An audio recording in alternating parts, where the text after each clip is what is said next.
Now, delighted to be joined on the phone by Bernard O'Byrne.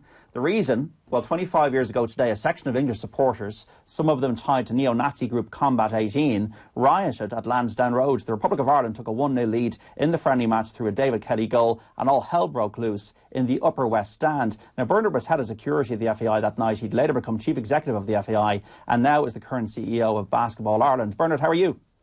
I'm not too bad, John. How are you? Yeah, good, thanks. Now, when you think back to that night, Bernard, a quarter of a century ago today, I believe the FAI was not made aware beforehand that trouble was brewing. No, we had quite a lot of meetings with the English FA and with the Gardaí, and the FAI were left out of the loop in terms of contact between the English police and the Gardaí. And we had been told right up to the day before the incident that they expected 30 or 40 undesirables to arrive and that they would look after it, and basically we should just concentrate with stewarding inside the ground. In the eventuality, when we heard that up to 200 had arrived outside in military formation with fascist salute, we thought, this is not quite what we were expecting.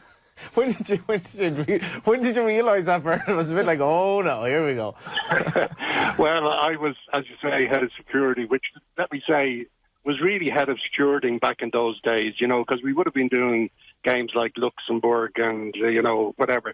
But I would have been contacted on my walkie-talkie and said, you know, there's something going on out here which is not right. And there was quite a few incidents on the road outside in the half hour before the game. So it was boiling, but obviously nobody thought that it was going to kick off the way it did. Was there a real sense of fear, Bernard, when it was really kicking off after that goal? Oh, absolutely. Absolutely. I mean, kind of professionally for me, I just thought that we could have a total meltdown. And personally, my daughter, my sister, and my nephews were up in the West End myself. So really, it was very, very serious. And when we saw the level of intent that the people had, you know, we had all been, I suppose, at football games where there might be a bit of a disturbance or whatever, but we'd never seen before orchestrated violence, I suppose, which clearly this was from the moment it started. Do you have images of, you know, the people there, Bernard, and I suppose kids as well, in the sense of what the fear that engulfed the ground? Because I do remember the images of them throwing seats up from they were also up in the higher deck, weren't they, in the actual group?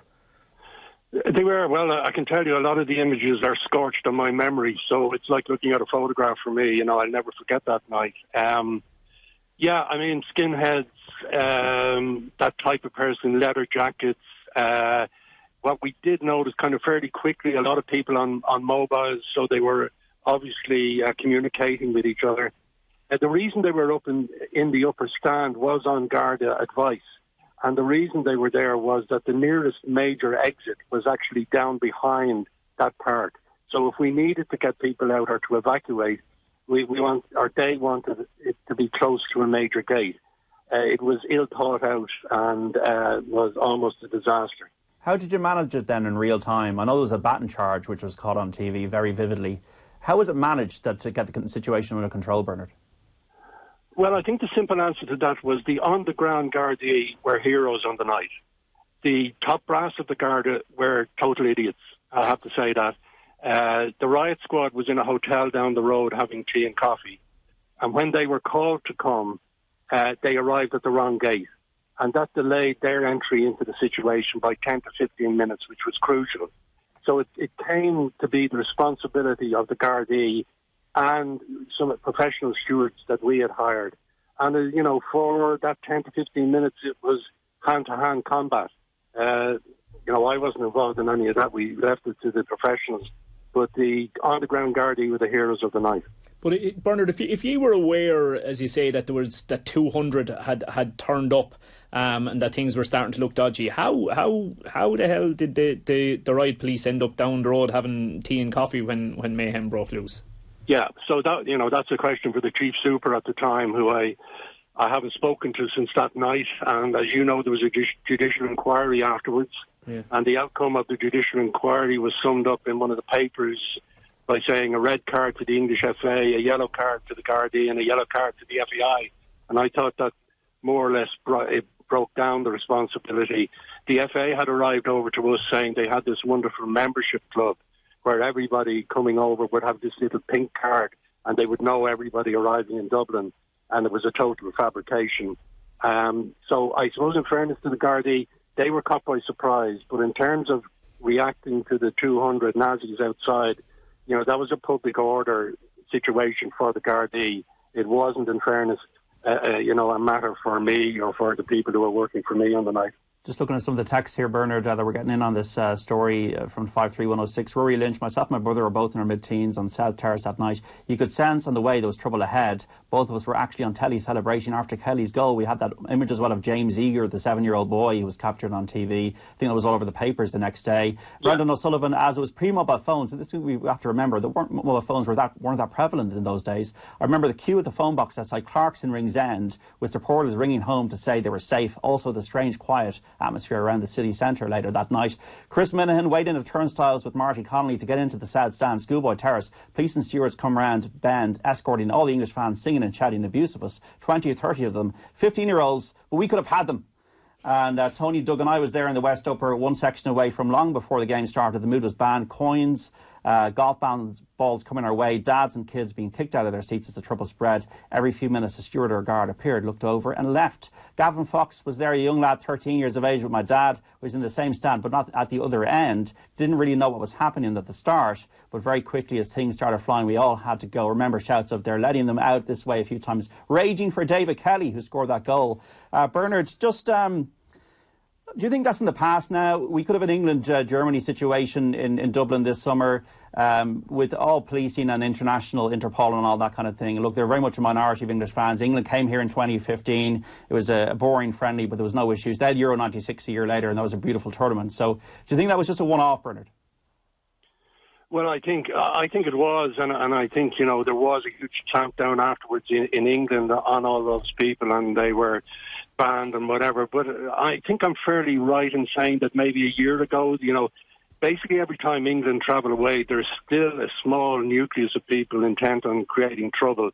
So, but I don't think we will really ever see what happened that night again. And part of the reason is because so many people learned so many lessons that night. It just will not. We were all lucky that nobody died that night, and even though there are different people there now in the positions and whatever, the night is, as I say, scorched on the corporate history of Irish football, and it would never be allowed to happen again. It's funny how the Nations League came into play probably because friendlies were becoming such a non-event. But I was a kid. I was 12 years of age when that game was played, and I remember David Kelly scoring, and I remember I was absolutely pumped that we were beating England 1-0. And as a kid, I was so distraught that we didn't have the chance to beat England. And I remember being in school the following day in Winfield National School, and Tomás Heavey was our principal, and he had us, it was like a 6th class project. It was that we had to make a newspaper. And little did you know, I know that I'd go down that route as a journalist, but here you are, instead of writing on a football game, you were writing about a riot. And I felt really sorry for David Kelly because, a journeyman footballer, but he scored against England. And in those days, that was a big deal. It really was a big deal, the friendly games. And it was just all rendered redundant, and it was so anticlimactic. Yeah, it was an absolutely mad one for me. So I was at the game. So I had just started in first year in secondary school on Lansdowne Road. I'd gone into Marion College on Lansdowne Road. Getting a bit of a private education there, yeah. Well, 2 or 3 very good League of Ireland players out of Lansdowne Road, out of Marion College at the moment, I'll tell you. And we used to get a decent amount of schoolboy tickets in there. Your first text came in there. The chap who texted in said myself and my brother were in our mid-teens and we were in the South Stand. That's because that's where the old schoolboy stand was, which was a bit mad when you think back now that you could get tickets for under-16s, and basically we were all in there as under-16s without any kind of parental involvement or anything like that. And I was probably already kind of a soccer geek at that stage, so I remember being in the ground very, very early to watch warm-ups and all that kind of crack, so I didn't get much of the heat going on around it at the start. So I was kind of unaware until the goal was scored. When the goal was scored, I was out there as quick as I could. Damien, do you remember much of it? Were you there at the time? No, I wasn't at the game, but I remember watching it at home. I'll never forget it. I remember sitting on the floor in my sitting room in the house I grew up with, watching it with my dad, and and I wasn't aware there that it was as organised as what it was. I just thought it was just a few hooligans that had a few too many points. And probably to this day, I probably still thought that it was just a couple of lads that had a few points and, didn't like the fact that they were losing, so they threw their toys out their pram and decided to wreck the gaff. So I didn't realise that they were walking in military formation and fascist salutes, and that it was as serious and as organised as that. So that was interesting. I guess. I think, John, for the lads who might forget, they were called Combat 18. And the relevance of the 18 was the first letter of the alphabet and the eighth letter of the alphabet, which is AH, Adolf Hitler. That's why they were called Combat 18. I remember that quite well. I guess our kind of history of crowd trouble in football is so little. Any trouble in any sport. You'd have Rangers coming when Rangers played Bows. And when Dundalk played Linfield, that was carnage, absolute carnage. I mean, the documentary on the Dundalk-Linfield game was utterly incredible that there was a football game going on in the middle of basically a full-blown sectarian riot. But other than that, at Ireland games, I mean, at that particular time, it was 1995. So, 40,000 people at that game, hardly any of them were going to League of Ireland games, so hardly any of them were actually going to football games really full stop. They had absolutely no experience of anything like this, whereas in England, a lot of fans would have come through the 80s and would have probably been in some difficult situations. Exposed to some extent. So you'd imagine the Lansdowne Road crowd who you go to a rugby game, it's very pleasant, most Irish football games, good atmosphere, no problem. They would never have seen anything like this. Yeah, 5-3-1-6. Obviously, the Upper West was the focal point that night, but I was on the South Terrace, which had a section of English fans too. I remember the looks of hate when their goal was disallowed and the coins being thrown at us as we left the stadium, and pubs in town shut in early. I remember myself, I was a child and I was quite scared. I was scared at home watching this stuff. It was pressure, what is this stuff? And I was about 15 or 16 years of age. I remember Jimmy Hill and Des Lynam absolutely scathing about this, because this was a takeover. For me, this was a takeover of English support by a group of fascists. Minority fascists. This, I know there's been hooliganism around English football at times over the years, but this to me was a real takeover that night. This was an ambush, Bernard. Oh yeah, extremely well planned. Ireland was an easy place to get to. So, they came in through Rosslare, they came in through Belfast. It was this was a big hit for them. They were going to come and they were going to cause mayhem. And one of your speakers there was right. In the lead up to it, this was a major football event. Everybody was absolutely up for this game against England. And Jack was our manager, and, we had a reasonable team, and everybody was so much looking forward to it that it was surreal, really, that half an hour, I think David scored in the 27th minute. So in half an hour, it had turned in from a huge sporting occasion into a life-threatening disaster. My own personal thing would be my wife was sitting at home wondering, was her daughter safe and were we all safe? And I'm sure that happened up and down the country where the fathers had brought their kids to the game and worried people were looking in on the television. In a way, it's hard to describe what a traumatic, night that was. And again, how lucky we were that nobody was killed. The sad thing as well, John, for Irish people who lived in English cities at the heat of the IRA campaign, they had to deal with the brunt of a sort of an anti-Irishness because of what the IRA was doing. And in the same case here, English football fans were all sullied by these absolute yobs. And English football fans are, you get obviously the most decent fans of the world sport in English football, but the image that you saw that night, it was an ambush. It was an ambush of English football supporters by their own. Absolutely, and as Bernard says, basically neo-Nazi fascists. We played England in '91 here, no issue. We played them at Wembley, no issue in the early '90s, and no people were at that game. It was a takeover, and it was such a shame. We just got caught on the hop, and for the reasons Bernard has outlined.